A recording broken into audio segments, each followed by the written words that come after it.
Welcome to another episode of Beyond the Interface. Amber, we're with you today. Amber Jabeen, welcome to the show. Thank you. It's a pleasure. Thanks for the invite. I'm really excited for today. Lovely having you here. Thank you.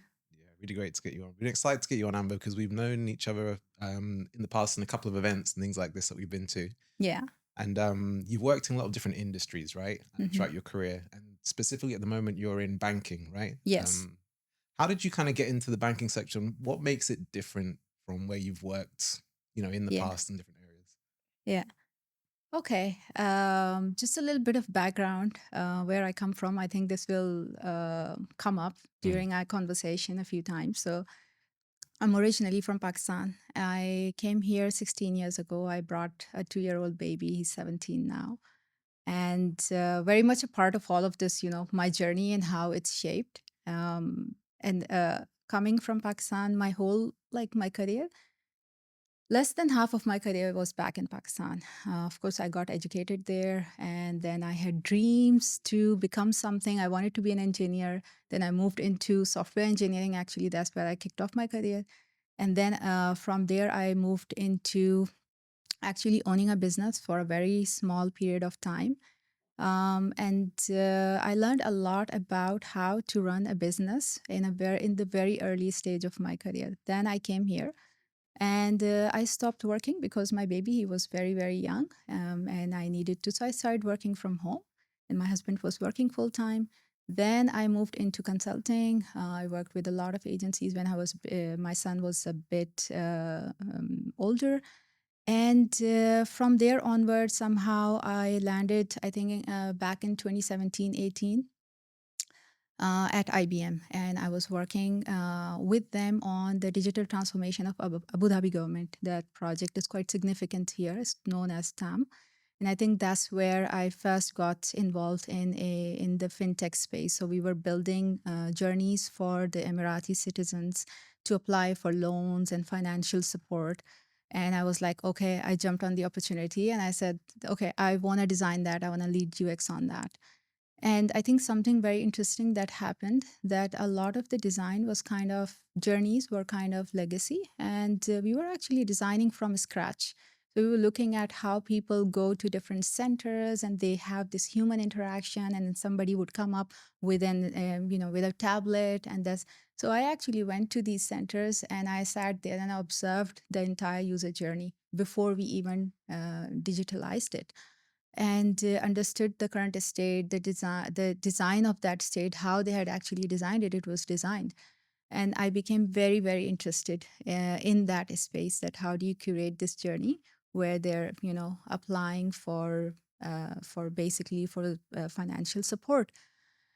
I learned something there. I observed something there, that it was very much about, in the financial industry, it's we our understanding or first go to is that it's very much about, numbers, and it's a very, tough game, and you need to be very business oriented. But the observation that I think I made very early on, that it was very much about emotions. There's a lot of emotions around money, whether it's guilt, it's worry, anxiety, joy, safety. All of these human emotions, they are related to money. And when you're dealing with money, those you need to design for those emotions. And how do you do that when your design process is not human centered, is not user centered? And at IBM, I think that was one of the great things that I learned by bringing in users, by observing, by being there, learning firsthand, empathizing, and following the whole human centered design process. That was a great learning while being in the financial kind of space. That was the first experience. Then when I moved to Talabat, in one of the roles, I was leading the fintech tribe. It was a very new tribe, and the company was still kind of weighing in on which direction they need to go to. And they were building subscriptions and all of these things where you could make payments, you could earn loyalty points. So all of this experience related to money, paying and getting paid, how it would come together. So we were supposed to kind of visualize that. So I led those, discovery workshops. And that was my kind of, second experience with that. It was never um, on the horizon. It was never in the plan for me to go work for a bank. It was a very pleasant kind of surprise 10 months ago, well, almost a year ago when I started interviewing for this job. And something that I kind of just got hooked onto was the fact that it was going to be B2B. So I was going to lead a couple of tribes for the corporate sector and a mix of corporate and retail. And I'll share some really interesting stories of what I have learned so far in my 10 months of working in the, but that has been, the journey. It was not planned. It was Mm. not something that I was, thinking about, but it just happened quite organically, naturally. But so far has been a great learning experience. No looking back. It's I don't think any designer actually imagines that they'll be at somewhere like a bank, right? Like because it Yeah. does on paper or kind of historically, it just feels like a very kind of mundane kind of space and has probably lacked a lot of creativity until like recent Hmm. years. So people can't imagine themselves there. But once you're in there, I'm guessing, the challenges, having to fight with kind of regulation and kind of Mm. design around all these kind of parameters, kind of I guess it might provide like a new avenue for you to start to be creative, right? Um, what has been like the most challenging part of kind of working at a bank and kind of, I guess, leading design in that space? Yeah, that's a great question. I think there are many things. There are many things that could be challenging. Um, But one thing, I want to start with something positive that I really appreciate, that the people who are working with design Mm, in the especially in the financial industry, I think there has been a lot of transformation, not just in the products, not just in the software that different financial institutes, banks, fintech startups they are building. But I think there has been a huge mindset shift as well in this industry, which we must acknowledge. And this is one of the things that I have come to appreciate, that the people that you work with, it doesn't matter whether they understand what goes on into the design process or not, but as soon as you build trust with them, they will give you the space that you need, the time that you need. So it's a matter of building that rapport, building that trust with them, the people that you work with. The challenges that we face is I think age old. These are not new challenges, and you could face them in any industry, but more so in the financial industry.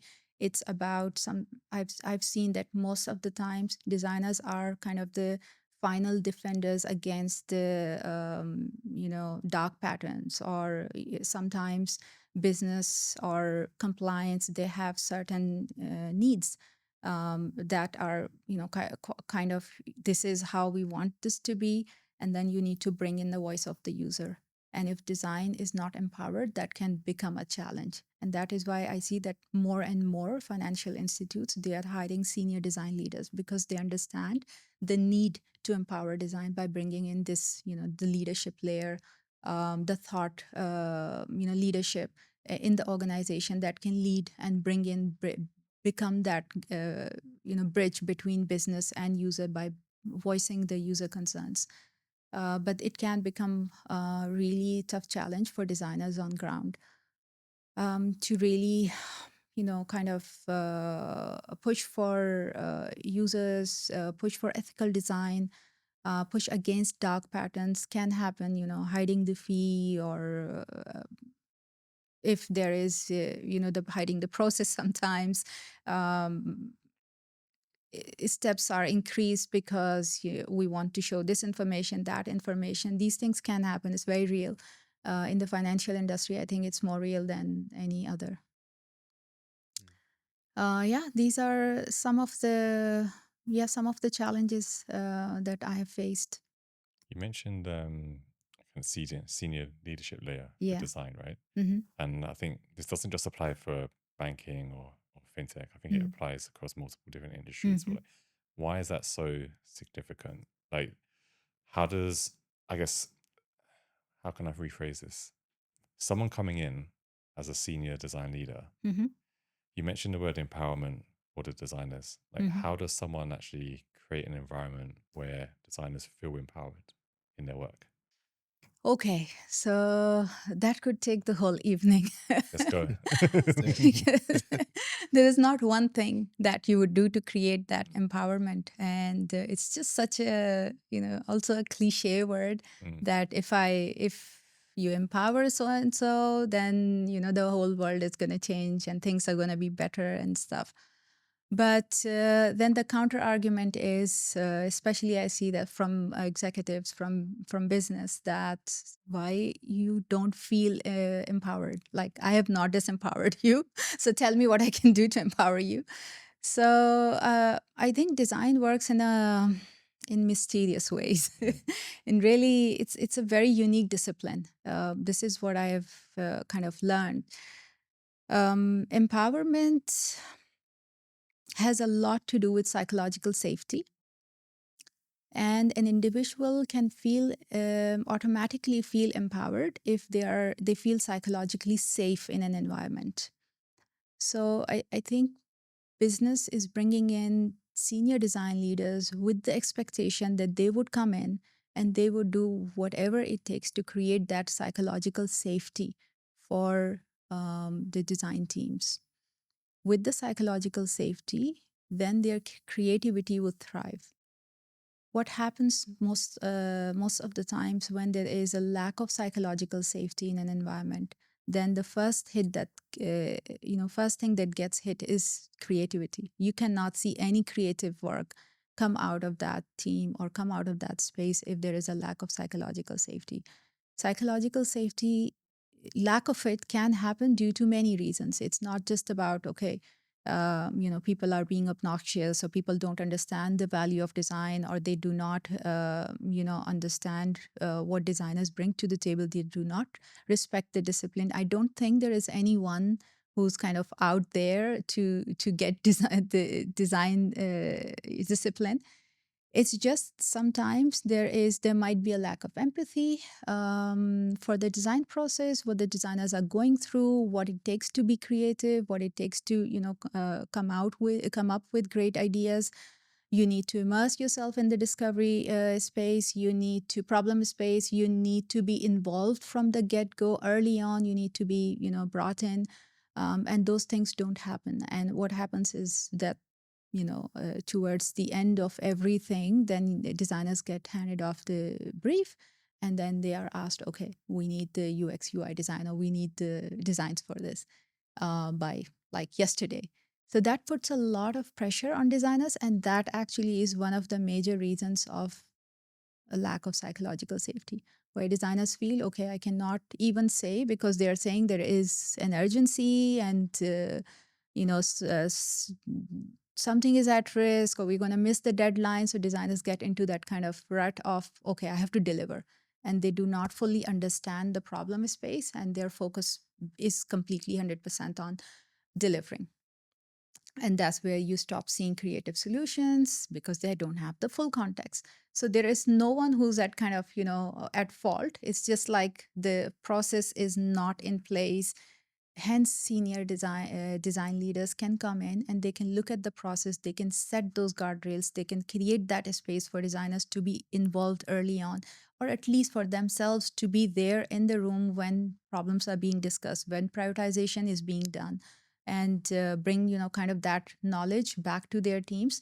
All of those small things that they can do, senior design leaders, those steps are going to empower their teams in return. So it's not like one thing that you can mm. magically empower somebody one day, and then they would start feeling strong, and they would voice their concerns more. It doesn't happen like that. It takes months and months of actually working on the process, working with your stakeholders, building a rapport with them, building trust with them.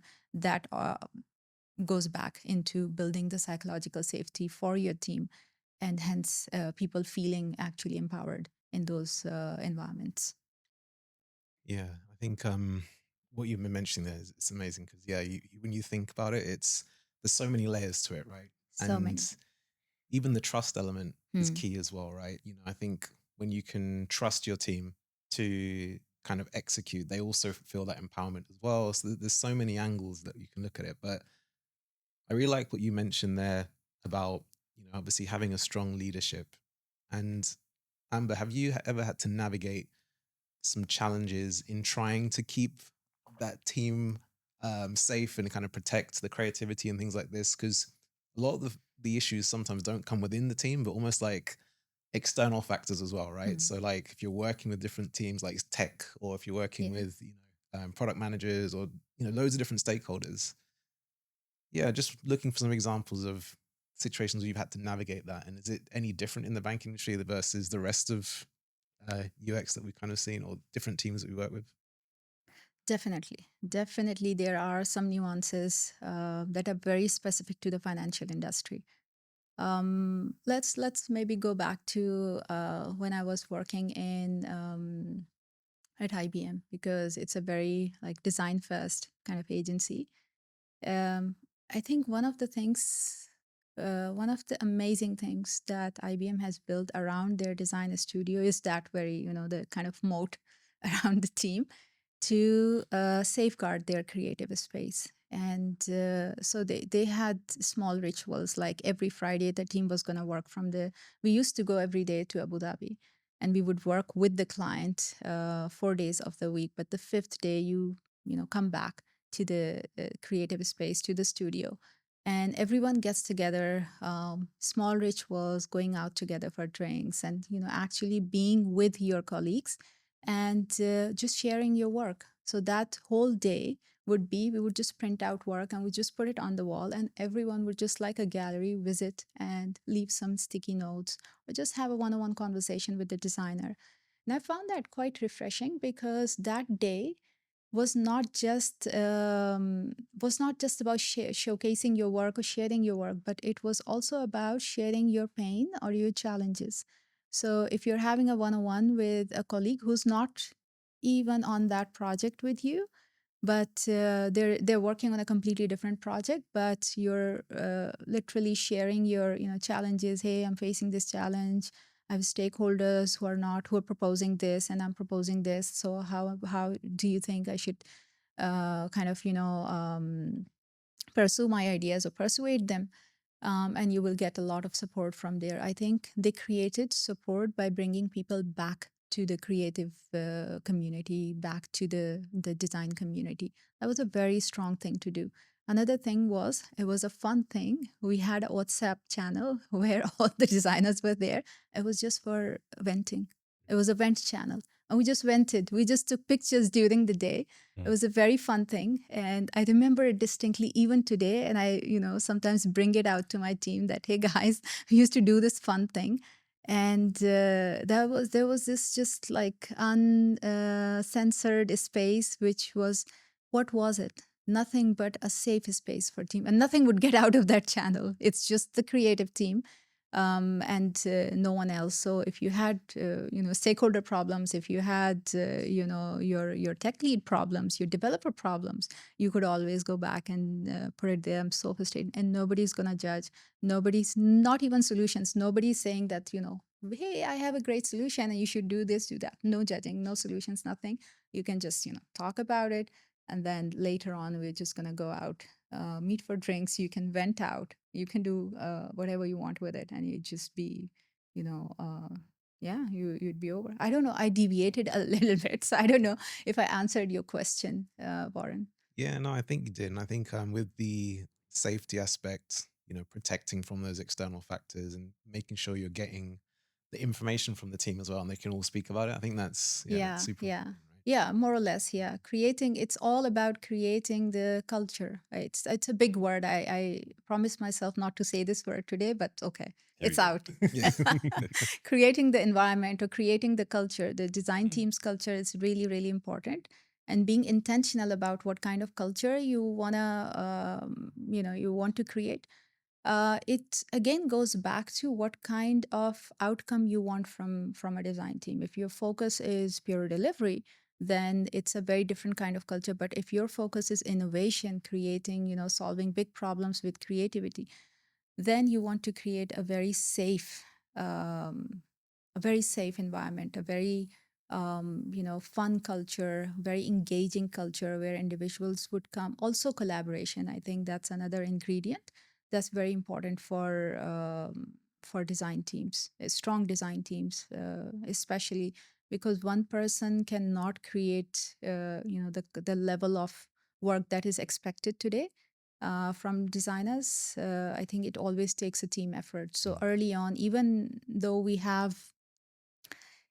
Talabat, I remember that we had 101, each squad would have one PM, 101 ratio, PM, tech lead, and designer.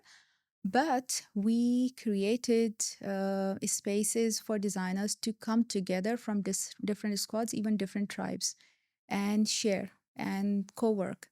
And then we also had a kind of a central design team, which was also kind of, a bridge between different tribes and bringing in ideas and work. It also helps with systems thinking for people to solve problems in a systematic way and not in a siloed way. And I do believe that design is the kind of that layer that brings in a business that breaks silos, and it's a very unique layer. No other discipline, product will not do it, product cannot do it, because everyone is actually, they're supposed to think like that vertically, stay in that vertical. But designers, they have the kind of liberty or luxury to be horizontal. And I think it's very good for a designer to not just focus vertically in their space, but also have a horizontal view. And that's a kind of strength that the design discipline can bring, offer to business. I completely agree. I love how this conversation has moved into culture. I know you didn't want to mention the word, but I think this is highly relevant. And I think, like, for me personally, I'm currently working in a team with, like, one of the strongest design cultures I've been a part of. And I think one thing that has kind of made that, I guess, kind of beneficial to kind of myself and to everyone else is just the ability for everyone to just lean on each other and openly just communicate without judgment, and to kind of use your terms like vent to each other, solve each other's problems, or just just be there to hear a problem that someone's Absolutely. facing, like whether Yeah. it's personal or work related, or maybe it's a relationship within work that they're kind of having some frustration with, or they need some support navigating those kind of circumstances. I feel like that is kind of what creates like a gel. I do have a question though about the Mhm. WhatsApp group. So obviously, like, these WhatsApp groups happen, right? Mhm. Sometimes they just happen naturally. Sometimes they might be formal. Mm. Do you think they work with leadership within those WhatsApp groups, or do you think leadership could say, "Hey, like, have this space, but Mm. I'm going to exclude myself from it Yeah. and have a different forum for you to, make Yeah. your concerns public or Mhm. your events public"? What do you Mm. think about it? I think WhatsApp, by its very nature, is unofficial. Mm, And if your design director is there, it depends on their personality, mm, right? How lighthearted they are and how connected with their team they are. Um, and whether it's but I don't think if the design director or the head of design started this idea, it would work. I don't think it would work. It yeah, would, it will have to be bottom up, not top down. yeah, I So think so as for well. it to be kind of successful or safe, here's something that I do now. I act silly with my Mm, team, especially on Mondays when we've had a little bit of, break from work and restart. So I want to start silly. So on Mondays, we have our stand ups, one of my teams. So what I do is I would say something really, really crazy or something that they wouldn't expect of me. Why I do that, it is intentional. Why I do that? To tell them that it's okay to be us, to be like yourself, to be yourself. It's okay. And that is the very first thing that you need to be as a designer, because now you're going to get into the problem space. You will open your laptop after this stand up and you're going to get immersed and buried in all sorts of, tough problems to solve. And you're going to forget who you are and what you bring to the table. So I want you to remember that. And I actually encourage them and ask them to share something about their weekend that was, that was funny. And in the beginning, it was just me being funny and silly, but then people caught on, and people share really, really interesting insights. They would bring out their phones. They would show, okay, I was at a concert until 3 a.m. and then, we did this and that. They share really fun stories.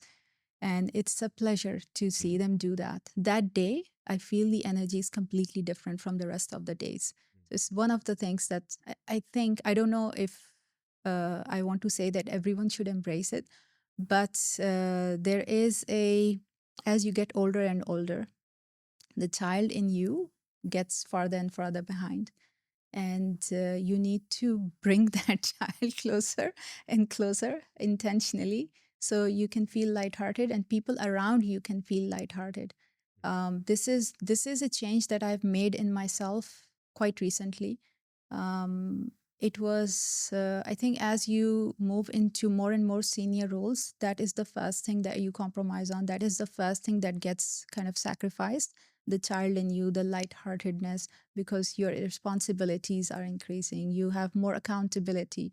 You worry more about, you lose you lose your sleep over things about people. Your org size increases, and you become more and more serious. And I think for a creative space to flourish, for people to flourish in a creative space and feel safe, it's really important that the person who's at the top of the org, they're feeling lighthearted, and they bring that energy to the table. They bring that energy to the team, and they show that, yeah, we gotta be silly.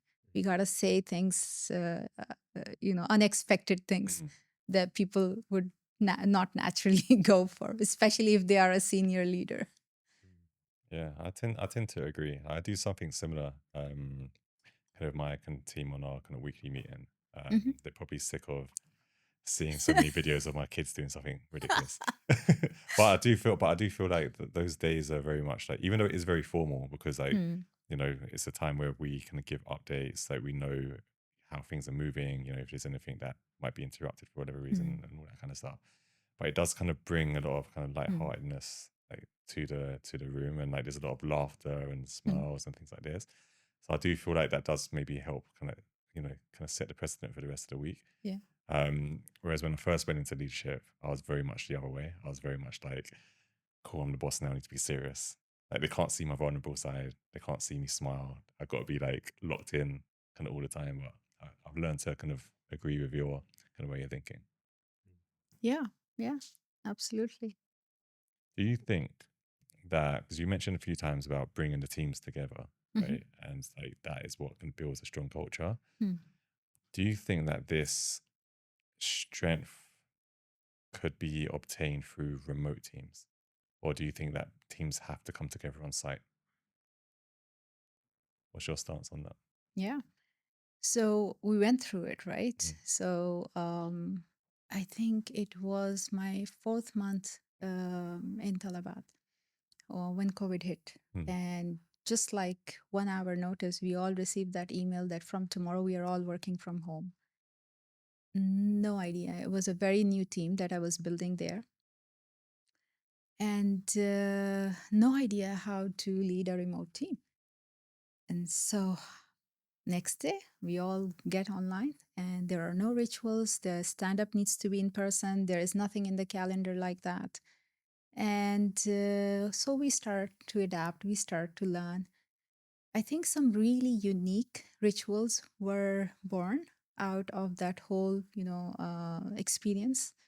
We did create so many cadences. I think one of the cadences that I still remember being quite successful in a remote environment was a design showcase. So the first design showcase at Talabat, when I joined, there was a need to kind of, rally design process, create awareness of how designers work, and bring visibility to their work. So I was asked to launch an initiative where we would showcase design process and the whatever goes on, and then the final work as well. So I launched this initiative called Design Showcase, and it was like one day, once a month, where all the executives, everyone in the company would be invited, and I literally would walk to every floor with a bell to bring people out. Hearing that bell means that it's time for the design hour. they would come down, and again, designs would be printed out and would be put on the walls and everything. That was a huge success. And then, of course, COVID hit, and we all go remote. And there was a demand that we want to do the same thing as a remote, ritual. And I had no idea how to create that kind of magic and the bell and everything in a remote environment. But the amazing team at Talabat, the DesignOps team, they got together, they came up with the ideas, they came up with this whole new structure. They structured some talks, they threw in some, different games to play online. And then we had that event, and it was as magical as it was when it was in person, when it was not remote. So we learned, and we invented kind of new ways. And I think people have become kind of pro in this. Now you have distributed teams. Actually, in my current role, I lead a distributed team. We have some folks in Bangalore. We have some folks here as well. So these are distributed teams. People have work from home as well. So it's a very kind of mixed way of working. There are always people who are kind of remote, working from home, people who are on ground. So you have workshops, you have discovery sessions, you have co-design, co-creation sessions. Everything is there as a kind of a hybrid environment. And I've seen that it works. It's a different way of looking at things. You designed activities differently, but it does work because people who are on ground with you, they bring a different kind of energy. And then you have people who are remote, then you keep calling out names, then they keep trying to raise their hands, and it has its own kind of fun things that happen. And I think it eventually we all learn how to make it work. Yeah, I've heard about these showcases. I've heard a lot of good things, by the way. Oh, that's amazing. I work with a lot of kind of ex and kind of about designers, and it's like they've kind of spoken about showcases and how good they were, and in terms of like bringing people together, and it's nice to see everyone's work and expose the work to the rest of the company. So yeah, it's definitely a Oh, strong that's initiative amazing. that people are talking about it, at least. Though. That is so good. So, Amber, obviously, I know you've, just hearing some of the things you're saying here, I can tell you've got a long history of experience in leadership specifically, right? How do you feel about if, for example, if someone coming into leadership or would like to go into leadership as a woman, as you are, obviously, is there any advice that you'd give someone that's thinking going into leadership? Do you feel like there's any nuances that they might have to experience that maybe others might not have to? Oh, there certainly are. I might be biased though, Yeah. because I'm a woman. Mm. But I'll share it. I'll try to share on with honesty. Um, I'll share a story. I think the biggest kind of moment in my career has been when I just come back from a long flight, and there was a meeting in my calendar, design things, something like that. It was a very curious title, and my manager back then in Talabat and her manager, they got on the call. So I was like, okay, maybe they're gonna give some feedback. They're gonna tell me, okay, this is not working, but this is just my first day. I've just come back, came back last night. I was like, hey, how are you doing? Blah blah blah. I was like, fantastic. Everything is. How was your trip? It was amazing.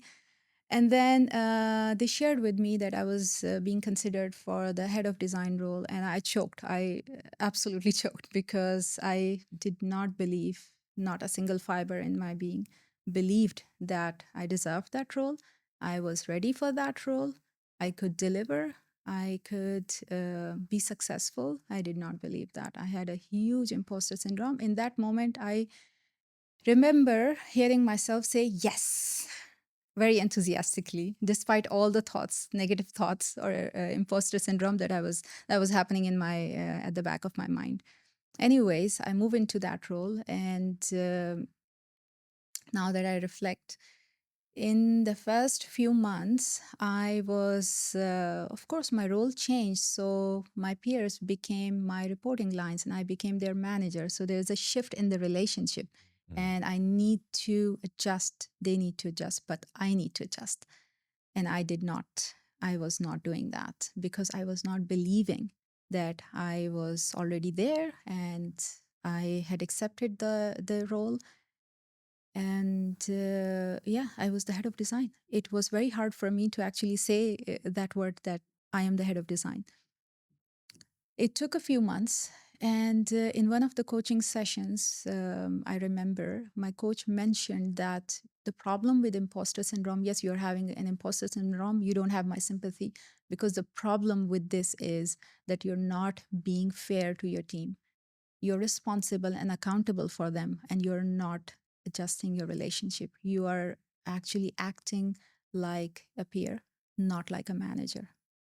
And that, I think, hit quite hard. I that was a moment for me, to just wake up call for me, to just snap out of it. And I did snap out of it, and I did shift gears, and I did take more responsibility.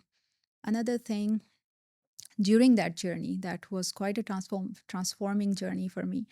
And another coaching session, I received some feedback and some advice, which is still, I live by it and I always keep it close to me, was don't try to act the leader, just be the leader. Mm. Just be the head of design. Don't try to act the head of design. I was finding it quite exhausting. And I brought it up to my coach that I think there is a lot of things to do. There is I have to build this huge culture, the safety, and team is complaining about this and that. And I personally feel responsible for it. And I've got a kid at home and I can't be for my family on time. I'm here until 8 p.m. and so many problems. And she was like, okay, fine. I think you're trying to act the leader. That is why you're feeling a lot of this exhaustion. If you just be the leader, you will not feel this much. And your teams, the teams, the culture that you're talking about that you have to build will build itself. Your teams would take a page from your book, whatever you want to see, whatever cultural changes you want to see, just start living those changes. And you will see that people who belong here would stay, and people who don't the culture that does not resonate with them, they will find their peace somewhere else. And I think that was the biggest turning point in my leadership journey there. Another lesson is about voice. Initially I thought that you're and I don't know, maybe in this region, in the senior leadership, there is a heavy there is a lack of balance, gender balance, when it comes to executive positions in product and tech. And this I realized when I actually got invited to that table. When I got invited to that, I became the head of design. Of course, it's an executive role, and you're along, or you're in those monthly meetings, boardrooms. You are there with all of them, and then I noticed that there is just two female directors in this room. And that is that the moment you realize that, you just get stuck with that, and you're not hearing anything else in that meeting. So I kept thinking that why is that so, and I feel that if business or senior leadership, or they are not intentional about it, they need to bring in more females, more women to their executive layer, then it can be lost. And why we need to be intentional about it? Why does it actually matter? Because it's a very different, diversity. You need to have diversity in your leadership team. You need to have different voices. And I think in the beginning, that is what in my leadership journey, that is what I tried to kill. I tried to kill my own diversity, my own kind of voice that I brought to the table. I tried to just observe, okay, how is everyone? What is the pitch level? How I need to raise my voice over, and then you constantly, somebody's talking over you, okay, so you read the room and then you try to talk over somebody, but that's not like good energy, and that's not my leadership style, and that's not my style at all, even as a human being. So why should I even change? If you have just two persons in a room of, I don't know, 12 people who are feeling like this or whose voices are not matching the rest of the energy of the room and they have to change.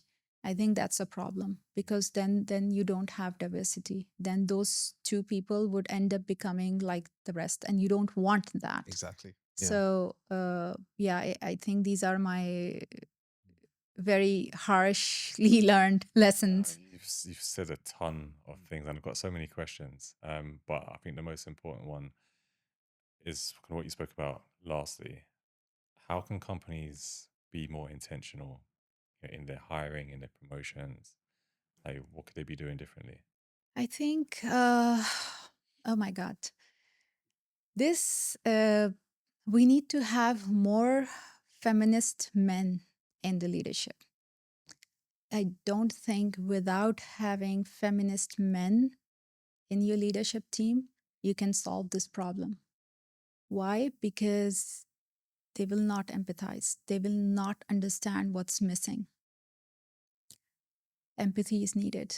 And they can only empathize if they see the problem, if they can put themselves in the shoes of the other gender and they can really, truly empathize and understand what it is like to be a female leader, what it is like to, be in the room and constantly have someone share the same idea and be acknowledged for it that you did but did not get acknowledged, or somebody to have talked over you, somebody to comment on your leadership style that it's mellow, it's motherly, or you're very kind, or those are not that's not positive feedback. Those are not things that they are admiring about you. They're actually telling you that you're tender, you don't have it in you. And then women have to change their whole persona, their whole personality. And I'm seeing it left and right in senior. Whenever you look at most of the female executives, if you see, they have a certain personality that they have developed to actually be there, because you see most of them just like that. You have that, they have this this certain Persona. aura. Yeah, it seems like they're creating persona, right? Certain, which looks very male to me. It's not female. Female is very naturally kind, motherly, nurturing, and those are all great qualities to have in a leader. You don't have to be a jerk to be a great leader. You don't have to be yes, you have to make tough decisions. Does not mean that you cannot have kind heart. You cannot be human. You have to stop being human in order to reach the top of the ladder. No, that's not what it should take. You should retain your values. You should retain your personality, your background, things that have happened to you, things that have shaped you. And if that's, becoming a mother has shaped your leadership style, which in my case has a lot. I've learned a lot from, raising a kid. And if that's your journey, then that needs to stay. That is the ingredient that you need. And that is why you need that diversity in your leadership team. You need different voices. You need, even introvertedness. When the moment you reach a certain level, you need to be always talking and speaking and interacting with people, and you cannot take a back seat, or you will be perceived, oh, you're not making the right contribution, or maybe you're not ready for the next step, you're not ready for the. It's about time that we start normalizing that it's a strength to be an introvert. It's not a weakness, guys. It's a strength. These guys, they bring a lot of thoughtful decision making, very deep thinking, that you need it. And if as an executive, as the CEO of an organization, you understand and you can see that, then you will have a lot of strength in your leadership team. And I think that's lacking at the moment. A lot of I don't have anything against CEOs, but I think a lot of the CEOs are not kind of seeing this powerful lever that they can have in their executive teams. Like you said, the diversity, right? Because having that diversity brings alternative views. And One thing that always kind of resonates with me as well with this is that to get more diversity, you need to, because there's an alternative view, Amber, right? That from leadership, well, not enough people are applying, or not enough women are applying for the leadership role, right? But until you have diversity and women in those leadership roles, others will see and say, hey, I think I could do that as well, or I could learn from that individual there. Because I remember a conversation I had with a designer in my team that she was female, she wanted to be a lead, but there wasn't any other female leads in the team. And, she was asking the question of, hey, is this something I should be even doing? And it was almost like a imposter syndrome, like you said, right? Yeah. Do you feel that that can also impact people from even going for those roles if they don't see enough leadership at the top and senior levels? Absolutely, absolutely. I think it's one of the major causes of people actually stepping back and not feeling the confidence, because everyone needs mentorship, everyone needs support. It doesn't matter which gender you are, and especially for um, fe- uh, female uh, females who want to move into leadership. They need mentors who understand their journey, who understand the hardships, and we need more and more female mentors. And how would you get more female mentors in leadership when people are not even, they're not making it to the top, they're not um, they're shying away, or they're not feeling confident to come into that layer in the organization, they're not feeling welcome. So until and unless, I think, you are intentional as an organization and you have a policy to actually nurture female talent, and over the years you look at, okay, the ratio in your executive layer of, and you're intentionally kind of curating that and nurturing that layer, and encouraging female leaders to come forward. uh, that can also be, design individual, personalized learning kind of opportunities to train female leaders into senior roles.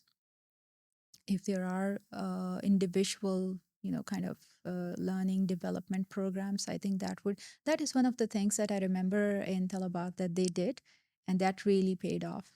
They designed a specific program for female leaders to bring them to the executive layer. I think that was one of the really amazing initiatives that was launched in the company. That's literally what I was going to ask, because you mentioned a couple of times about having a coach. I was just Yes. wondering, was that something that the company provided you as you kind of made your transition into leadership, or is that someone that you kind of sought out and Hmm. approached? Hmm. I'm guessing that was supplied by the company, or did you go external It for a coach? was it was a mix of both, actually. Okay. So there was a program for all executives, Mm. and even senior managers. Then they introduced a female-oriented program as well, which was really amazing. But for me, I had a personal coach, and then I had someone in the tech discipline, somebody who was a senior director who was coaching me, and that was on a personal level. Like we just like kind of formed through our one-on-ones, we formed this kind of bond where I would just go. It started off with me venting to him, and then him kind of taking that, coach and mentor role, and then it just organically turned into a coach and or mentor and mentee situation. And then I got a lot of a lot of great coaching from that person. Amazing. Yeah. I had a similar. So when I transitioned into head of design at a Mm. bank, Mm. like 2018, they supplied me with management training, which I thought was amazing. Then I also ended up. They also gave me a coach as well, who was like a senior director at Deloitte, in kind of creative and product design. And I found that so useful. And I just thought that was the norm until I started going to other organizations, and I realized that actually, it's actually quite rare. I think that should probably be something that companies just have as like I think the foundational tool like that they have to just upskill kind of people. Mm. Especially if they are trying to be intentional about hiring and promotions and things like this. But if I'm guessing like a lot of companies don't have those sorts of programs in place or setups in place. Like, how would you advise somebody, like a aspiring like female designer, who wants to be a leader, but they're not sure how to go about it? How can they find themselves a mentor or a coach that can kind of help to kind of give them those skills to get to where they want to? I think it's so I'll share my own experience when I was in that um, in that early journey of leadership. I relied a lot on my peers, um, less on my managers. I've been very lucky to always have great managers. But for coaching, I've always kind of relied on, okay, what can I learn from people outside the design discipline, especially for leadership. But for designers, I believe that the best form of learning, it could be personal, is by teaching. If you are a mid-level designer, I would say start coaching juniors. If you are a senior designer, start coaching mid-levels and juniors, and you would learn tons. There are a lot of platforms where everyone should coach. Actually, everyone, each of us should actually coach, because that is also the best form of kind of honing in on your own, whatever you're learning, whatever you're developing, your weaknesses, your strengths would come out. You can, from your coachee, from your mentee, you can learn as much as they are learning from you, from that experience. I remember Simon Sinek mentioning on one of his podcasts that he was trying to coach someone or mentor someone, and the relationship was not working out. And he flipped it. He said, "Why don't you coach me? Why don't you mentor me?" And because the person was not, was not receptive or something. This is what he mentioned. But as soon as he flipped it, and that person became the mentor, and he became Simon became the mentee, the whole thing just worked beautifully. And actually, that person was learning by coaching Simon. So I think you learn a lot. Every one of us should offer at least 1 hour of our week and I try my best to do that. When I was switching between Talabat and my new job, I had a few months free. So I fit in a lot of, coaching sessions. I spoke to a lot of people. One of the interesting coaching sessions was a CPO once booked an hour with me through ADP list. And I was like, okay, you're the CPO. What do you want from me? He was like, I've got a team of 12 designers reporting to me, and I want to understand they're not happy, and I want to learn from you, get some tips from you how to lead designers. I was like, that's going to take 20 years. That's a whole discipline. So, but it was very, very, even for me, it was very enlightening as an experience. So we all should coach in order to learn. Yeah, I like that point about teaching to learn as well, right? So the other thing I always is in the back of my mind is, how am I developing as a leader? Because you mentioned, like, mids coaching designers. Obviously, you can potentially coach some of your managers in your team as well. Are there any other ways that you feel as a leader you're able to develop now in your career? Is it just happening naturally on the job, or do you actively pursue ways to kind of develop? Because another thing that I speak to a lot of other leaders about is that when you get to the top, there's not always like a chief experience officer, right? That you can learn from, like, who can coach you. So how do you find that you develop nowadays? There is a hard truth about that when you get to the top, how do CEOs learn? Yeah. Yeah. When you become a head of design in your org, you're literally the CEO of it. There is no one that you can, not in the sense you can't learn from, but you can definitely learn from your peers, other heads of departments. You can learn from them. But I think there's a hard truth to how people who are at the top, how they learn. And I think they learn by failing. And that's how I learn as well. That's how you also realize, okay, you have these weaknesses, you have blind spots, you discover your blind spots.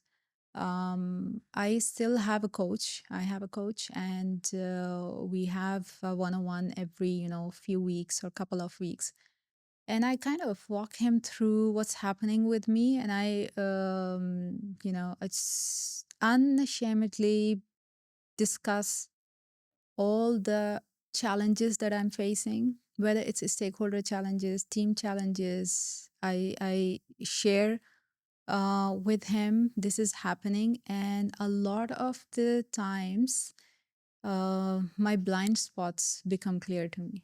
Like he would ask me, okay, what do you want to achieve from this? I want to know something that I don't know right now by the end of this session. I was like, okay, fine.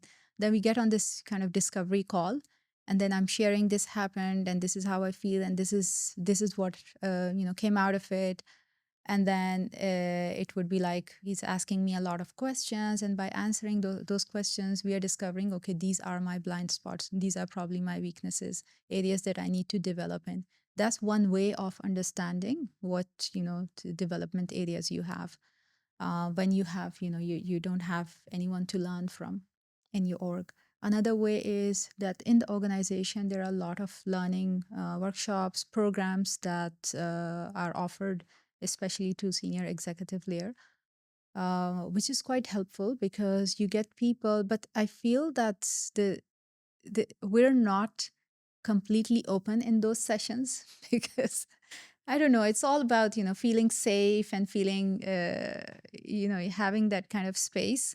And sometimes if you have company related events, learning programs, that kind of that's missing, that flavor is missing, and people don't share true stories, and it's kind of sometimes fabricated. So that it does not deliver great learning, but that's another way of learning. But the most effective way and the harsh truth of this role is that you learn by failing. Yeah, I like that point. And I'm Mm. gonna ask you, do you feel like you take more risks now as a leader to fail? Or do you feel like you try and innovate a bit more Yeah, to fail? Do you feel yeah. that's something you do a bit more of now as a leader? Uh, have you seen that documentary Return to Space for SpaceX? And I haven't. how Elon Musk, you guys have to watch it. It's Mm. amazing. I recently watched it, and how Elon is kind of, I know he's probably not the most uh, famous person at the moment to code, but I think what he does is, so they're comparing how NASA works versus SpaceX. And NASA solves each and every problem on paper before they build it. They need to see it on paper. So they try and solve everything. Whereas SpaceX, what they do is they build and they fail and they learn. So when they fail, when a rocket fails and it crashes and burns, then they collect all the pieces of that failed rocket and they learn from it.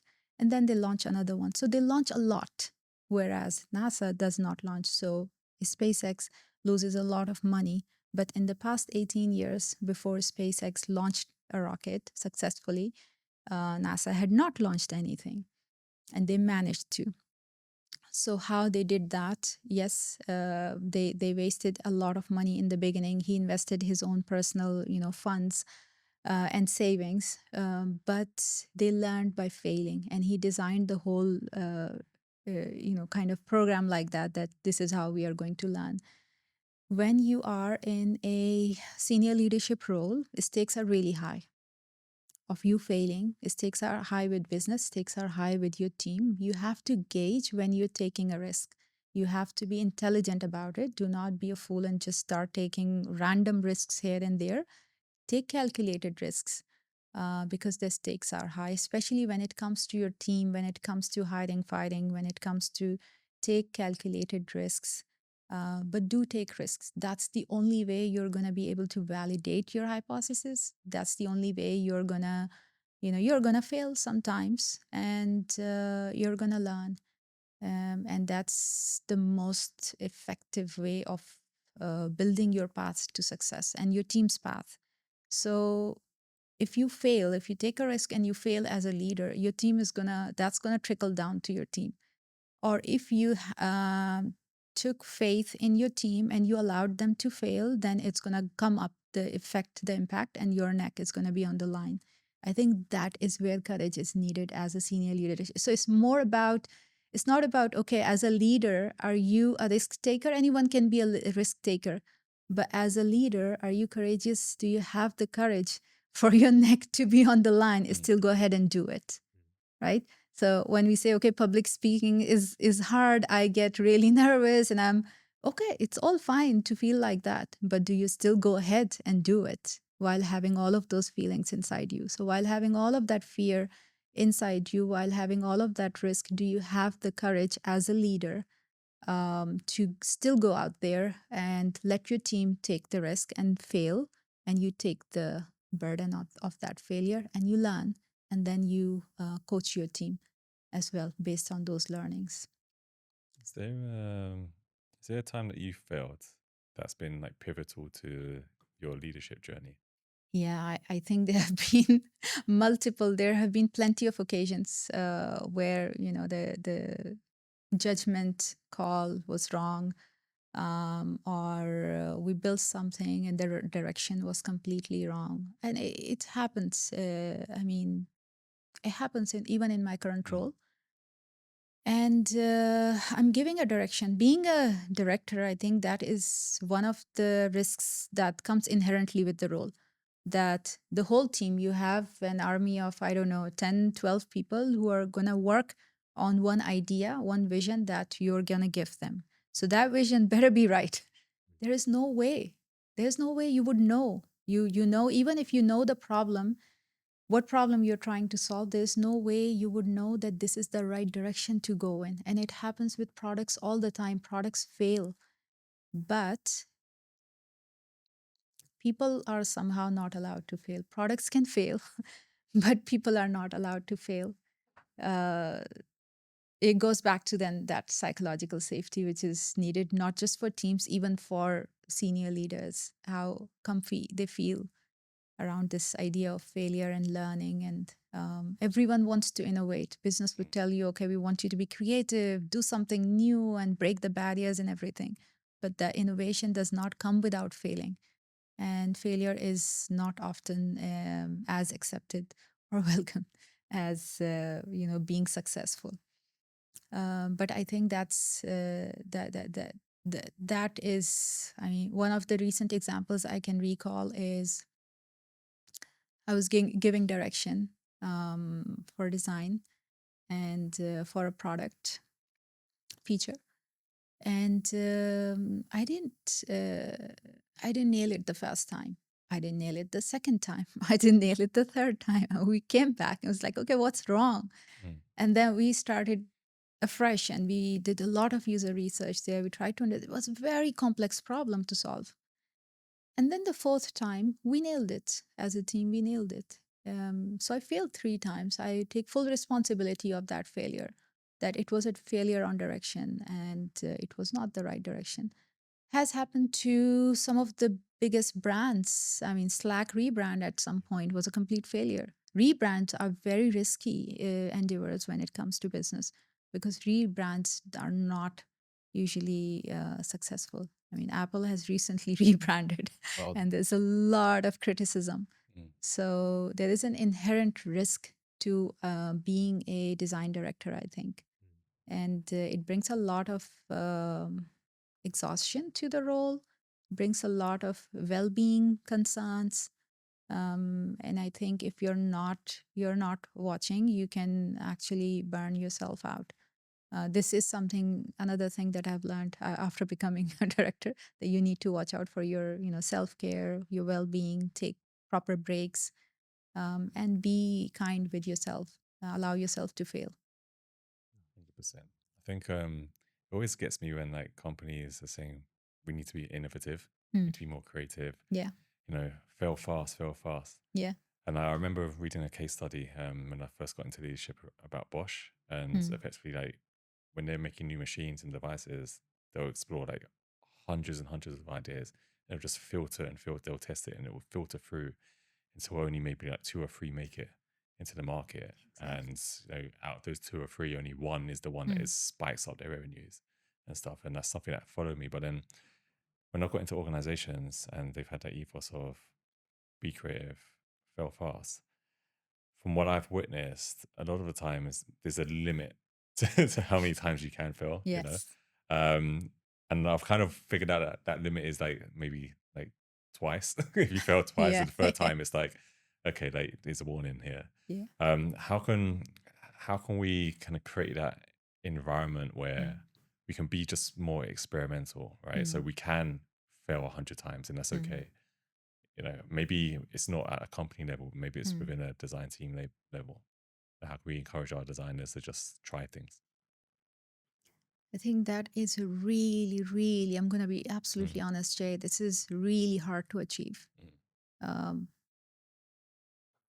sometimes you can achieve this for a short period of time, but as a culture, to allow that kind of failure, I think is very hard. It's very hard. Um, and there are genuine reasons for that, right? There is a financial side to the whole failure thing. I We mean, haven't all got Elon would Musk you? money. So. Exactly. Yeah. I mean, if that last launch that Elon Musk was having in the documentary, he's like praying and he's saying that please work, please work. He's literally begging because that's the last, savings that he has completely exhausted his savings, and if it does not take off, then it doesn't. Like it's game over. So it was his own money. But imagine if you are failing with somebody else's money. It's not easy. It's not easy. And realistically speaking, I don't think you can ever get to that sweet spot, whether within the design team, because within the design team, the currency that you have, that you are taking risk on, is time. You will have just that much time with your design resources. You have a team of, I don't know, 20 people. You can put them on an idea to keep failing for a month, but after a month, you're paying 20 people for that failure. So that's the reality. So that is why I think it's important to, we have a whole right process to how you design, how you fail. If you don't have a framework for your failure and you're randomly throwing darts and hoping, I think there's a problem. So have a framework for failure.